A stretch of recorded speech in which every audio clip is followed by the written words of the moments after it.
You're listening to Ecosysteming, the podcast redefining economic development through the lens of equitable entrepreneurship. Join NC Idea as we engage with entrepreneurs and experts who are challenging the status quo and driving lasting change. Hello, and welcome to this episode of the Ecosysteming podcast. I'm your host, Tom Rue of NC Idea, and today I am joined in the studio by, somebody that I would have just a few months ago introduced as one of our partners. As a matter of fact, we did a podcast almost a year ago where I introduced him as a partner, but now I get to introduce him as a colleague, and that is Tom Snyder, formerly of Riot, who is now a member of the NC Idea team.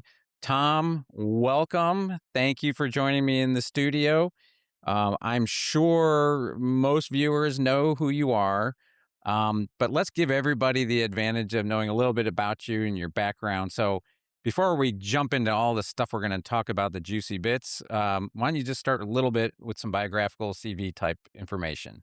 No, absolutely. I've shared some of this before, but I'm just going to start this time with the fact that I'm an engineer and I like solving problems. And I did it in the commercial space for years and years and years. But a little bit more than a decade ago, I kind of got tired of that. And in particular, the fact that you saw big companies make big money for unnamed investors and employees sometimes getting caught in the crossfire of stock buybacks and other kinds of things. And how do you help people who are actually doing the work to own more of their future? And entrepreneurship is where that's at. Small businesses run our economy, and so started a little organization called Riot back in 2014 to focus on that quest. How do you help people take control of their own destiny through technology, through entrepreneurship, through business ownership? They can climb an income ladder, they can climb a wealth ladder, but it's hard to do it alone. And so providing services and support for that economy is important. As an engineer, though, I'm a techie. I love technology, and technology entrepreneurship is where the highest of wage jobs are. Those high wages trickle down through our economy and support the great places that we want to live, high quality places to live. And met you, back 10 years ago, 10 years ago now, and love the mission of NC Idea, and we've been working together ever since. We're maybe a little bit more on the programmatic side of things. You're more on the capital stack, and it's been just a great partnership. Well, speaking of that partnership, like I alluded to in the hot open here, there's been a change in kind of the dynamic of the partnership. I think we've tightened it. We've always been close partners. As a matter of fact, I pulled contracts and grants, and I think Riot was our most engaged ecosystem partner across the state. And I always like to say that if you ever need to understand truly what a person's priorities are or an organization's priorities are, you look at two things. How do they allocate their time and their resources or money, right? And in both cases, Riot was receiving the bulk of our time and resources, which made it very, very clear to me, you were an important partner, a trusted partner, right? And that was earned over time, 10 years in the working. That first ecosystem grant that we deployed through Riot, I looked it up. We had our first update check on that in January of 2017 with you and Larry, and that was just very cool to stroll down memory lane on that. But all that is to say, we were so closely aligned that it finally made sense. And I got to give you the credit because you had, the idea. You approached me before I approached you to say, hey, maybe it makes sense if we go a little closer. And that really was the thinking and the impetus of what became a joint venture arrangement with the Wireless Research Center of Wake Forest and the great work they were doing. But let's be honest, we really didn't know about all the other work that WRC was doing. We knew about what Riot was doing, and you being, kind of under their nonprofit umbrella. So it made a lot of sense that if we brought you into the fold of NC Idea, also in doing so, kind of reconnect with the Wireless Research Center, right? And really help them in their mission, which is now, why don't you say what they're doing now during this transition And then we'll jump off from there and what that means more broadly for, the ecosystem development. Yeah, I mean, as I said, it's been a great partnership for a very, very long time. And to your point, the Wireless Research Center is doing amazing work in advancing technology, advancing entrepreneurship, but with a stronger and stronger focus in recent times around what's called defense dual use. Um, it is, as everyone may know, or maybe you don't, the greatest percentage of R&D funding in the United States from the federal government is in the defense sector. But defense doesn't necessarily just mean like bullets and missiles. It means healthcare technologies. It means agriculture. It means a lot of things in energy and transportation and other fields. And the WRC really is leading an initiative. And at the same time that we announced our partnership and coming together with the joint venture, the Wireless Center also announced the launch of a new entity called Riot Labs. And this initiative is really to capitalize on this opportunity to kind of tap into those really, really big budgets, but to have, profound impact, not just for our national defense, which is very important, but at the time we need these technologies, they need to be available. And that's through having commercial entities to provide them. That's about entrepreneurship. That's about startups. And so, that's where this dual use piece comes into play, and the ability that, in the same way the government created ARPANET, which became the internet. We don't think of that as a defense technology. GPS, we don't think of that as a defense technology. Defense applications, but that's dual use. And that's Right. really the focus going to the future. I heard you recently say, and it was a really cool piece of trivia, that there's only 2 states in the nation that have military bases representing all of the armed forces. That's correct. And, spoiler alert, one of them is that one. Um, and I don't know if you'd given me 5 tries if I would have guessed the second one. Uh, After I heard you say it, because, the tricky one for a lot of them might be, I think, the Coast Guard would be the tricky one, right? I mean, you can imagine, even in the interior of the country, you've got Air Force, because people forget about what used to be Strategic Air Command. Those are those holes in the ground that have these little metal tubes that we don't want to talk about in polite conversation. But Hawaii, I think, is what you said was the other state. That's the other state, yeah. And sometimes people get tripped up on Space Force as well. Oh, that's right. Yeah, Hawaii and North Carolina. Yeah, that's very cool, which is to say, we probably have greater advantage than a lot of other states if we're pursuing these dual use defense related. And if I'm also remembering correctly, you were saying that, all being said, like, we're kind of in the middle of the country, like middle of the pack if you looked at this as an industry sector, we're kind of in the middle. So considering the asset base we have, I think it's fair to say, and I'm not trying to, be prickly when I say this, but like, we're underperforming for what is here to work with. There is significant untapped potential.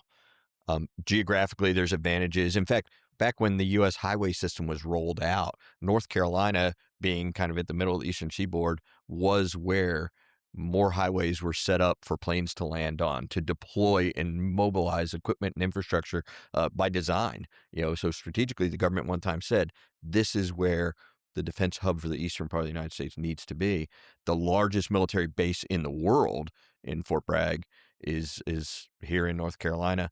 There's lots and lots of assets, both geographic, infrastructure, and yet North Carolina only represents the 50th percentile, about number 25 in the U.S. for states for federal military funding, and that's the opportunity to tap into. So clearly there's room Yeah. to move up. All right, so we talked about that, and I think that's exciting. And again, we're going to support the WRC as they pursue that, and some other, organizations like the Critical Tech Alliance. It seems like we've collectively awoken to the opportunity in that, but that's like one piece of a broader economic development portfolio. So you and I are on the front lines of just like talking at the macro level about economic development. Um, at the risk of stating the obvious, these are crazy times, AI, quantum, other things. As we think about, together, stronger, more capable to do, and we've said always in our lens of our work that we're really working to redefine economic development through the lens of equitable entrepreneurship, of course, but in very real sense, industry sector sense, other kind of assets that we have to deploy and work with. Where are we going? Like, what is the next 5-year horizon in economic development? It's a good question. It's something I think about a lot. Um, as kind of a builder and engineer, I get really excited to think about infrastructure. And so if you go back to, the rise of manufacturing, um, infrastructure was things like railroads to be able to transport the freight. It was power from rivers and things to power the factories, and certainly kind of utility type infrastructure matters. Today, what does that mean? That means broadband in every community, whether it's a rural community or urban community. We need to have, really, really good broadband. But in particular, in this point where we're entering what we call the data economy, that's where this AI and quantum and all sits. We have this ability now to digitize the worlds that we live in through sensors, through cameras, through all kinds of things, and use that information in real time to solve problems that have never been solved before. To be able to have a wearable health monitor that can monitor my health in real time and maybe intervene if it looks like I'm spiking towards a heart attack or something. Like, that is real time automation of data. That's different than going to the doctor's office twice a year and getting 2 data points and thinking you can manage your health All in right. that way, right? And so there's those analogs across everything. To capture that economy, one, it can be done from anywhere if there is broadband infrastructure, and if there is entrepreneurial infrastructure. And that's something that I like to talk about. We can spend some time here. Entrepreneurial infrastructure are accelerator programs. They're co-working spaces. They are building the networking community both in person and digitally to connect to resources that you might need across the business landscape and across the technology landscape. I make sure I'm understanding you because what I didn't hear you say as we're thinking about redefining economic development is, attracting more big companies to move here with big gift baskets of tax giveaways. The biggest change I think right now is that because people can work from anywhere and there are distributed teams, economic development is going to look much more like creating places that people want to live rather than creating places where someone can find a job. Because the technical capabilities of AI are such that narrow technical jobs will increasingly be automated in the future. Not tomorrow, don't lose sleep tonight over it, but over time, uh, things that are really technical, like a doctor following a protocol based on some data to make a diagnosis, that logic can be coded. Sure. A lawyer writing a contract, following the law, that logic can be coded. These are things that are a little scary, particularly in the white collar space. Um, what entrepreneurs are really good at is understanding unmet needs in a market. They're good at building trust. They're good at persuasion and sales. They're good at kind of the creative aspects that can be augmented by using AI to do research and so on and so forth. But economic development is, how do you attract those entrepreneurs? How do you train those entrepreneurs and create places where they can connect with each other? The idea of, we're going to put a factory somewhere, we're going to attract a bunch of narrow technical jobs to an area, you're giving a lot of tax money away to a bunch of robots. Oh man, you didn't use the words data center, but that sure sounds like what you just described. When you're saying place based, right? I've been doing this long enough to have like kind of come up with think tanks like Brookings, doing deep research on place based economic development.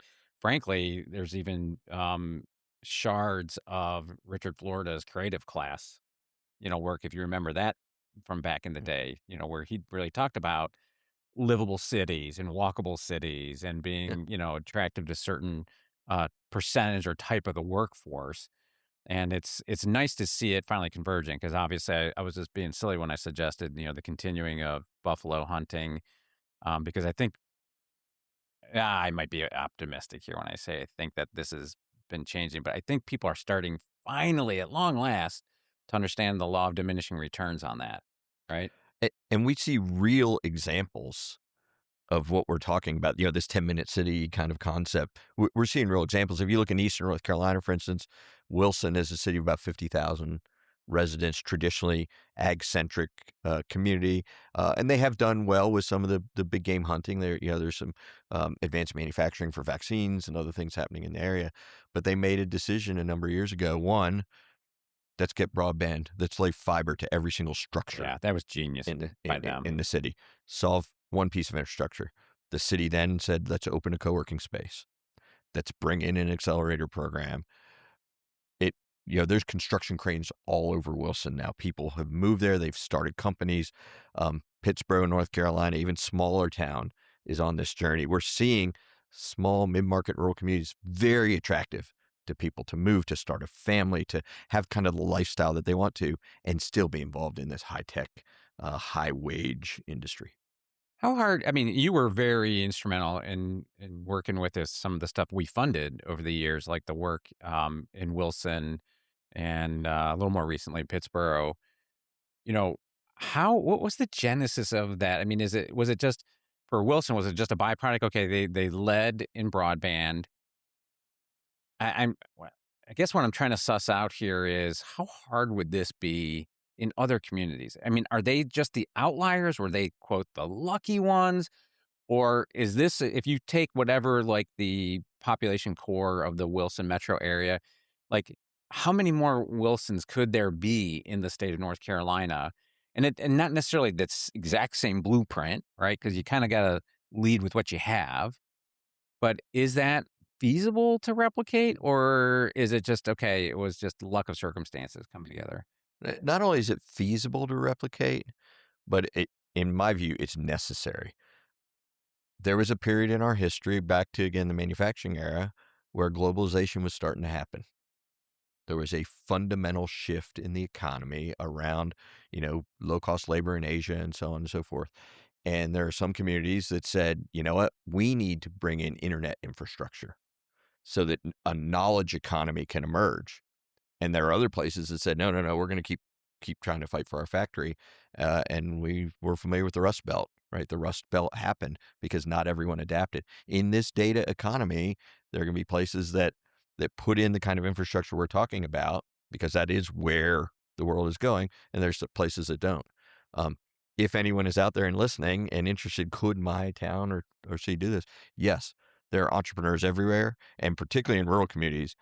They don't use the word entrepreneur. They don't maybe use the Right. word startup, but some of the most creative problem solvers I've ever met are in resource-constrained areas. So really what it comes down to, the reason that, say, the Wilsons or the Pittsburghs are leading, really just comes down to leadership and forward vision. Yeah, those are great points because I've been doing kind of the dev work in the nonprofit space, entrepreneurship for over 20 years now, and I've had the good fortune to do it in very challenging environments and locations, and very affluent and well to do. And the curious thing, you referenced the Rust Belt. I grew up in Northeast Ohio. Sometimes we would say jokingly, or we'd have to compete with Pittsburgh to say we were the buckle of the Rust Belt. And, when it hit that bottom in the late 70s, going into the 80s and early 90s, that kind of like, wow, the world is passing us by. It was actually productive in catalyzing the political will, the philanthropic support, the economic development priorities, because they couldn't attract, big businesses, regardless of how much money they gave away. And it weirdly made it, I don't want to say easier, because there's nothing easy about it. But boy, that just, when everybody sees like, wow, we're in a crisis mode, right?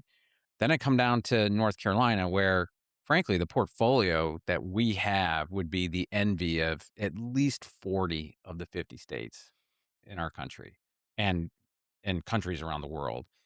But there's not the same sense of urgency. Like there's no clarion call that, oh, poop moment, like we got to do something.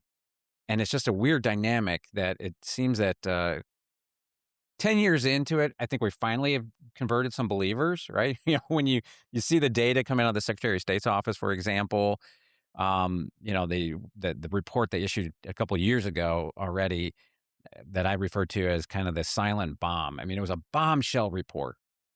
Absolutely makes the case for supporting entrepreneurship. all net new jobs created in this country are coming from startups, right? The amount of capital, private equity and otherwise, that we were importing into the state, right? 70% per our last annual survey of our funded companies that raised hundreds of millions of dollars. That's the good news, right? That's the top line. The subtitle is 70% out of state.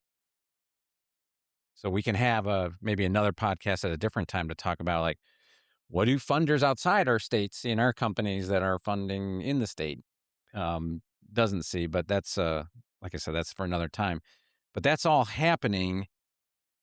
I just don't know what it's going to take to get to that tipping point, right? When it is the thing that our governors, regardless of party, right, get up there. Because right now it's still best state in the nation for doing business. Yay. And that's all large company dynamics and things like that.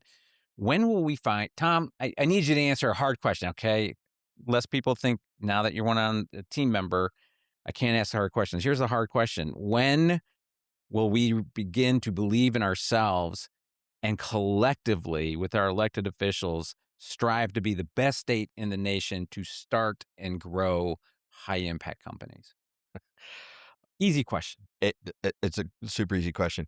The way I'll answer it is, I believe if you teach, basic entrepreneurship, it's find a problem in the market and solve that, because then the market wants to pay for it. Whose problem is, vibrant and economically stable communities? Well, it's the public sectors, right? Now, private sector can participate and should participate.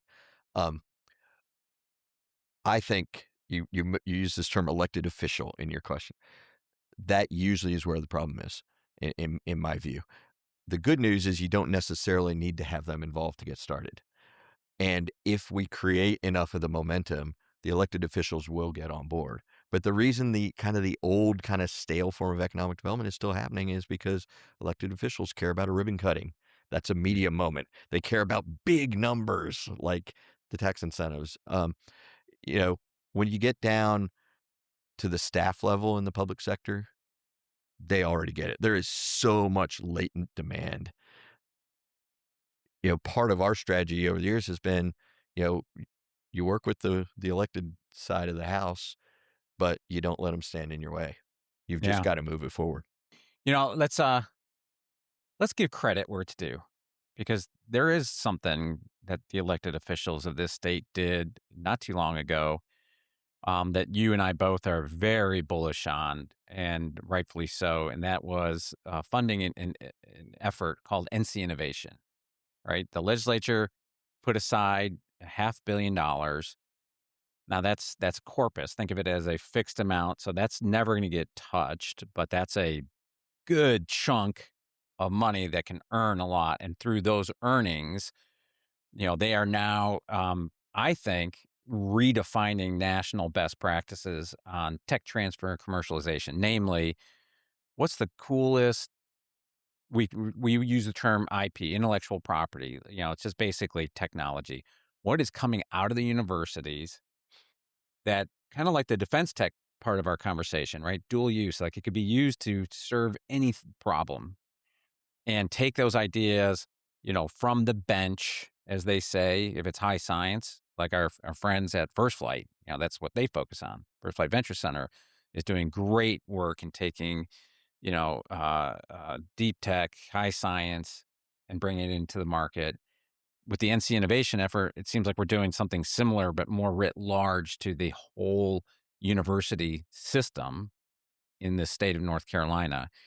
But there's a missing piece to that, right? Because we're good at generating, and I think this is true of a lot of other states too, good at generating IP. But there's that missing, very important step. What is that step, Thomas? There's this thing in university circles, academics will know this term, it's called the valley of death, which is a bunch of research effort has gone, and the research needs to, have some tweaks, modifications, more evolution to really be commercial ready. But the research is done, so the research grant is over. So how do you fund that missing middle? the federal government's run a program called the SBIR program for many, many years to help do that. In fact, North Carolina attracts between 170 and $220 million in SBIR funding every year. Well, right now, that hasn't been reauthorized by Congress anywhere in the country. We're fortunate to have this NC Innovation Program to kind of step in and provide some commercialization funding for emerging technologies, which, as we said before, emerging tech is what drives the economy. So that's a great advantage for North Carolina. I liken it this way. You said there's this corpus of funds that doesn't get touched, right? You have a corpus of funds for a pension plan, for example, that secures the financial security of folks after retirement. This is the same idea, but at the beginning, at the most productive Oh, phase. that's cool. Young companies create all net new jobs, right? So a corpus of public money to fund the early career of these companies, the early stage of these companies, when they are productive, and then they become the taxpayers that fill that corpus and grow it over time. Like, that's the way I think of it. That's clever. I like that because it is the model translates, right? And again, but my beef is that for too many, the political tribalism gets in the way, and it becomes ideology on like the government can't be picking winners and losers and taking zero risk. And I get so tired when I'm feeling a little more salty. I kind of remind them that this little nation that you purport to be so proud of. You know how it got discovered, right? Was when a government, namely Queen Isabella, literally put up the crown jewels as collateral to fund this little guy and a few boats to, risk sailing into the abyss to discovering what we now call America, right? That was the original government funded exploration discovery that led to some really big things, right? It's in the essence of the formation. And and why shouldn't a government of the people, for the people, by the people, invest in ourselves? Why shouldn't we invest in ourselves? Right? And we do it in research, Yeah. but why don't we take it to the productive phase, right? And so I'll ask you a question. So if you looked at Georgia, Tennessee, South Carolina, Virginia, North Carolina, which one is the only state that doesn't do equity investing in startup companies? Huh. Let me think about that. Could it be North Carolina? There's an opportunity to fill. And I'm not saying Yeah. that equity investment's the only piece of this, but by the way, those other states also support entrepreneurial support organizations. They help fund accelerators. They help fund the nonprofit community that is behind this in the same way that NCIDEA is. In point of order, the state of North Carolina did at one time make equity investing. And there was one particular exit about 20, let's see now, we are 20 years old. So 23 years ago-ish, Mm-hmm. there was an exit of a tech company that created the first windfall that was became our first endowment. It was the corpus, the first amount. That's what created NCIDEA. And so sometimes, I'm in polite conversation and somebody will kind of give me that argument like, oh, we can't do that. It's, it's an anathema to what we stand for, blah, blah, blah, blah, blah. And then I just kind of sit back and go, well, that's how NCIDEA was born. Yeah. Right. $26 million later, the impact continues to grow. And that's the part that, I don't know. It's to me, it's also weird. And you mentioned all those other states, and we had many of those states together for our recent statewide ecosystem summit. And I don't know about you, but I was jealous, hearing them talk about. They were also very nice and flattering to us, saying, "Hey, we've got so much going on," and there's truth in that. But that's really because of density, right? I mean, we're more than twice the size of our cousins to the south, mainly South Carolina. So I think they're funding stuff like this that we wish we were doing more of in this state out of necessity. They see it as a competitive necessity to not lose ground in North Carolina. I'm not particularly keen on framing it as a competition. I understand it. And if that's a motivation you need in your state, right? Like put up a different state as the boogeyman that we have to, go for, so be it. But to me, it's not really competitive, right? We all humanity benefits when we support more people realizing their entrepreneurial ambition. I've always believed, you help people no matter where they are. But I will share, I really believe that in the future, the places that will be the most economically viable, the healthiest communities will be the ones where people want to live. And when entrepreneurs are choosing where to live, they're going to perhaps choose states that have more resources than the ones not funding. And so, in that sense, there is a competition. Um, I'll leave it at that. That's a great point. So let's just close on that point, right? What's it going to take to make North Carolina the state where people want to come and bring their talent? And I'm going to talk just a second longer so you can start thinking on that. But I'm going to add on to it as well. And I think this ties into the traditional economic development because if we have a stronger, more robust entrepreneurial ecosystem in the state, and if I'm a very large company thinking about where I'm going to put down roots, you know, the days of the old Bell Labs and, GE research, those are gone. R&D, by and large, is done through acquisition nowadays, right? So if I'm thinking about expanding, my corporate footprint to another state, I'm I would do well to think about what's the entrepreneurial ecosystem in a particular state because that may be how we grow by acquiring firms that are doing really interesting things that are either directly on our technology or our platform or tangential or actually heading in the direction we are going to be going to, right? So they're already going to where the puck's going and we can make up for lost time by going after them. It- yes to all of the above. Um, and I've spoken widely on this. Folks can look online and see the remarks I gave recently when we made our big announcement, get a lot of data about why, a company would want to put themselves in a place with these kind of entrepreneurial ecosystems. But I'm going to kind of answer your question a little bit in a different way. And I want to share something. I was listening recently on the radio to an interview with Oprah Winfrey, and she was talking with Maya Angelou, actually, about legacy, what legacy means. And I believe it was Maya Angelou. She shared something that I thought was really important. And this is something that those corporate investors might want to think about, high net worth individuals may want to think about, legislators are listening and may want to think about. But if you're looking at what are the investments that you can make that create legacy, getting your name on something, that ribbon cutting, whatever, that's ego. That's not legacy. Legacy is how many people did you touch? And the kinds of work that we do here at NC IDEA and at Riot before and so on, it's about creating that ecosystem where a big company can come and no matter what skill set they need, it's here because it's diverse.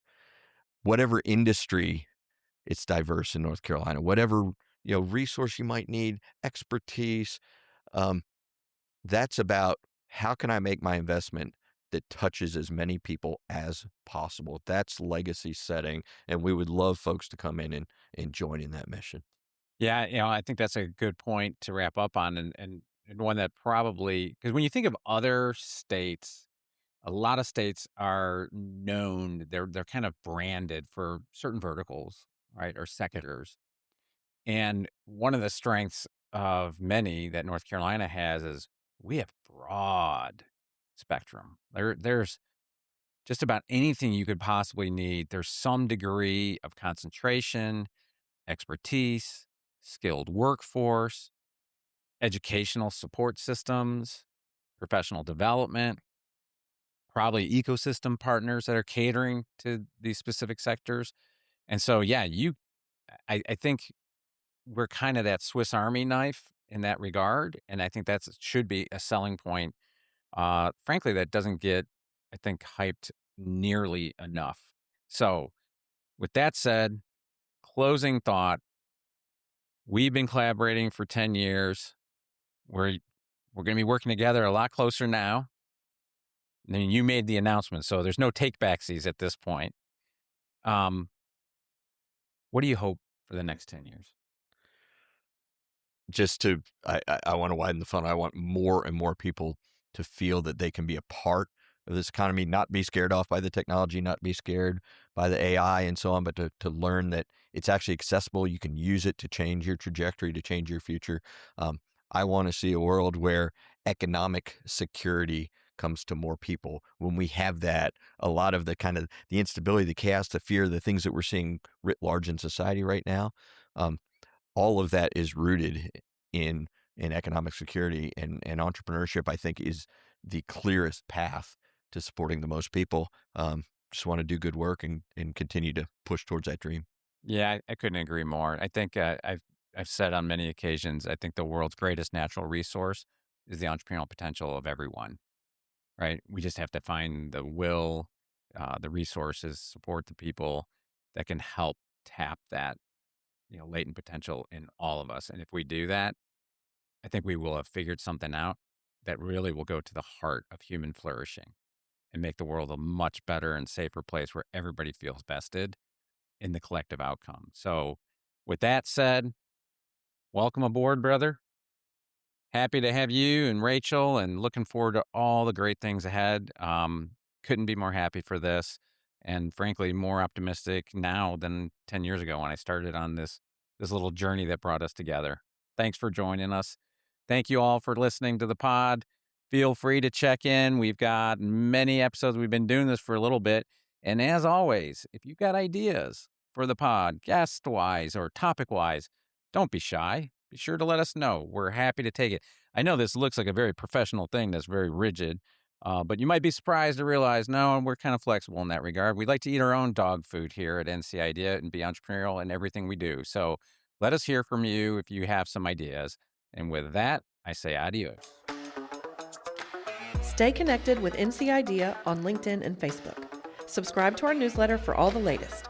Catch new episodes of Ecosysteming every other Tuesday. Thanks for tuning in and being a part of this thing of ours.